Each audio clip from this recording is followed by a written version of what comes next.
Meu nome é Nancy Lima, sou especialista em neurocomportamental e neste vídeo eu quero falar com você sobre a importância do que dizemos e falamos às crianças e como podemos fazer para ajudá-las a superar alguns desafios do dia a dia.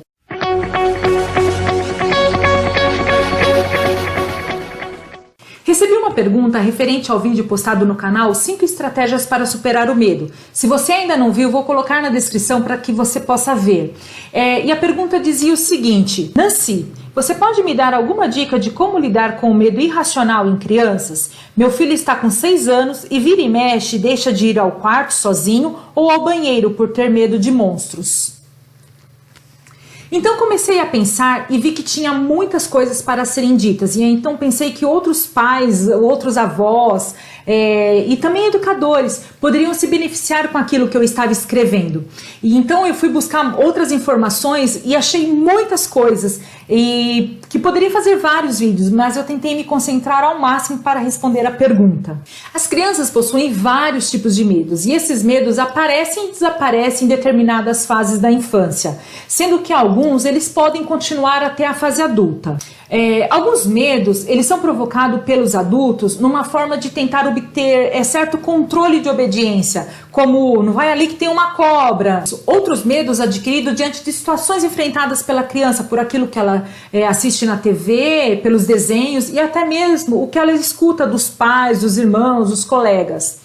Eu não sei hoje o que estão se cantando para os nenês, mas há um tempo atrás era o boi que vinha pegar a gente, a cuca também vinha pegar a gente, tinha o pai que tinha ido para a roça e ele foi fazer o que lá, gente? Mas olha como fica a cabeça da criança. Será que o pai volta? A mamãe também foi trabalhar, mas a mamãe estava lá embalando. Tinha um homem do saco também, gente, eu morria de medo desse homem do saco.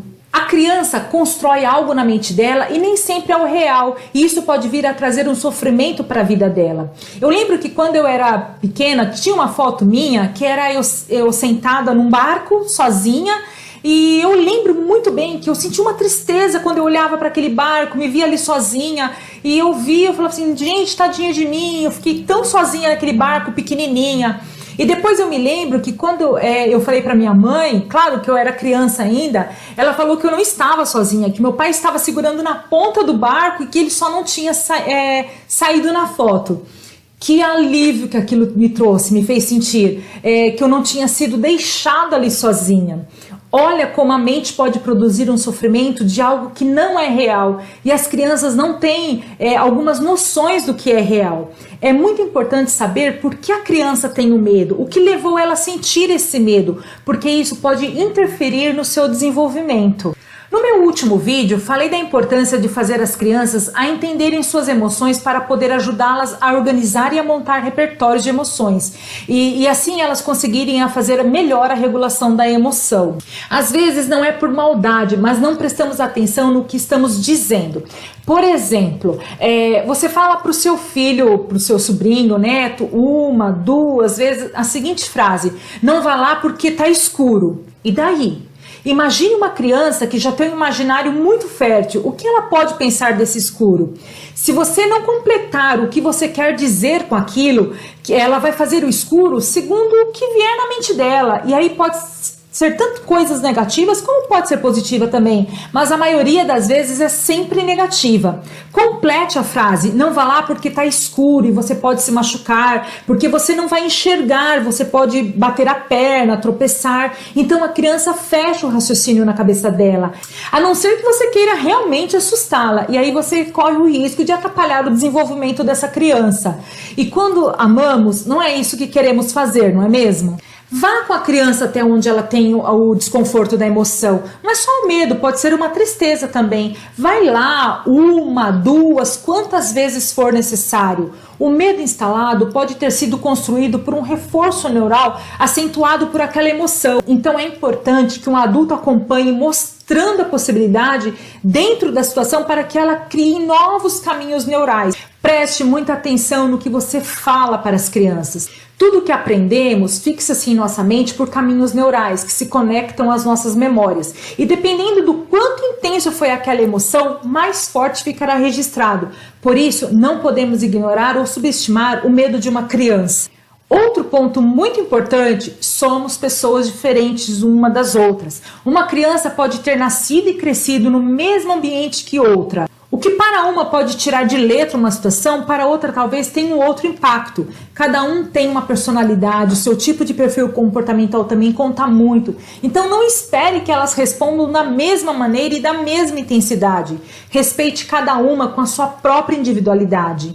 O universo infantil é cheio de monstros e fantasmas e é muito natural encontrar situações em que eles aparecem para amedrontar as crianças. E normalmente esses bichos imaginários despertam o medo das crianças quando elas menos esperam, durante a noite, no meio de uma brincadeira, na escola, enfim, dentro do universo que ela vive. A criança não tem a mesma percepção que o adulto tem para entender as coisas, mas isso todo mundo sabe, então quero trazer o que alguns pesquisadores constataram sobre o medo das crianças. Um estudo feito em 2005 mostrou que quando a criança entra para a escola, ela encontra um ambiente cheio de crianças barulhentas e adultos estranhos. Ela fica com medo de se perder naquele novo espaço, desconfia dos colegas e acaba desenvolvendo alguns medos sociais. O autor deste estudo alerta que as crianças acabam refletindo isso em sonhos e aquilo acaba fazendo parte do que elas acham que é real.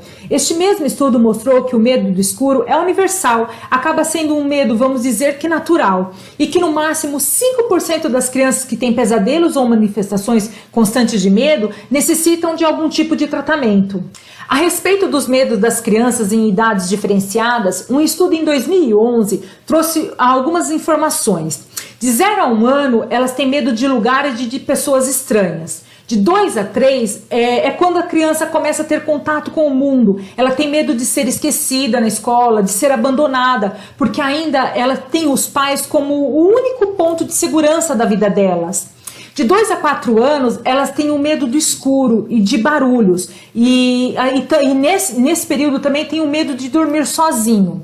De 4 a 6 anos já está na fase do medo do sobrenatural, dos monstros, das bruxas, dos vampiros. E este período é quando a imaginação da criança está a todo vapor. Este medo pode ser relacionado também ao que a criança assiste na TV. De 5 a 6 anos, o medo do mundo, onde as crianças estão mais voltadas para os perigos da realidade. De 8 a 11, quando a criança começa a ter medo da morte e também ela teme muito a perda de familiares. E de 12 a 18 é muito comum o medo de não ser aceito. E esse é um assunto que eu gostaria de abordar em um outro vídeo, porque eu acho muito importante falarmos disto. Não quero abordar aqui a representação social dos medos. O que é isso? É que uma criança tem medo de algo específico representado por algo mais profundo que está por trás de uma situação. Isso é um outro assunto e eu não quero abordar porque envolve muitas outras questões e outras particularidades também.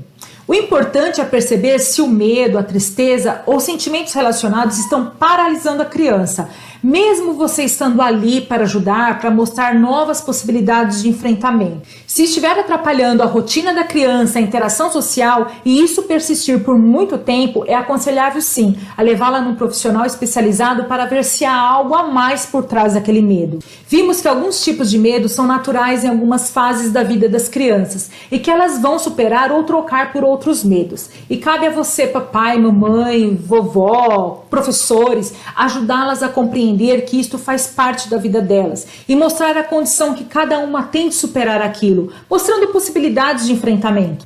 Vá junto com a criança, mostre solidariedade, mostre que você é suporte para ela e não zombe ou desmereça o medo dela e de ninguém. Somente quem passa por uma situação desafiadora sabe o valor e o peso que aquilo tem. Ensine a criança a ser muito mais inteligente emocionalmente do que você foi na época que tinha a idade dela. E aí você verá o adulto forte que ela se tornará. E para este vídeo chegar em muitas outras pessoas, é importante que você curta, se inscreva no canal e não esqueça também de ativar o sininho. Estamos falando de inteligência emocional para todos.